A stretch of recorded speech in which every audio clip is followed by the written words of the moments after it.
কিছুদিন আগে আন্দোলনে আমাদের পরিচিত এক তরুণ ঢাকা বিশ্ববিদ্যালয়ের শিবিরের নেতা ছিলেন সাদিক কায়ুম। সে বলেছিল যে আমাদের যে ছাত্র সংগঠন হচ্ছে ছাত্র অধিকার পরিষদ, তার থেকে কিছু ছেলেদেরকে তারা মূলত আমাদের ছাত্র সংগঠন থেকে ভাগিয়ে নিয়ে দল বা সংগঠন তৈরি করার জন্য পৃষ্ঠপোষকতা করেছে, সহযোগিতা করেছে। এবং তার বয়ানে সে বলছে যে 18 সালের কোটা সংস্কার আন্দোলনেও যারা ছিল তাদের সাথে শিবিরের নিয়মিত যোগাযোগ ছিল, তাদেরকে সহযোগিতা করত। প্রকৃত অর্থে এই কথাটা যদি আমি না বলি তাহলে এইটা ভুলভাবে একটা মানুষের কাছে ধারণা তৈরি হতে পারে। আমি কিন্তু ওপেন, এটা তো লুকোচুরি কিছু। আমি বিশ্ববিদ্যালয়ে ওই চরাঞ্চলের তুইনবাড়ি বরিশাল, আমার ইউনিয়নের নাম চর বিশ্বাস, একেবারে প্রত্যন্ত গ্রাম অঞ্চল চর থেকে আমি উঠে এসেছি।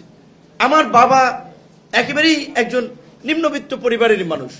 সো আমাদের মতো মানুষের ছাত্রদের বিশ্ববিদ্যালয়ে পড়ার পাশাপাশি তাদের চিন্তা থাকে ফ্যামিলির থেকে লোড কমানো, নিজের খরচটা যদি নিজেরা চালাতে পারি, একটু কম খরচে থাকতে পারি, সে চেষ্টাটা করি। তো আমার হলে থাকা প্রয়োজন। হলে তো থাকতে হলে ছাত্রলীগের আসলে আপনার বাইরে থাকা যায় না, ছাত্রলীগ ছাড়া। আমরা উঠেছি ছাত্রলীগের হাত ধরে, অনেকে পদ দিয়েছেন, কিন্তু আমাদের বরিশালের এই নেতা ছিলেন, আলোচনা ছাড়া একটা পদও দিয়েছেন।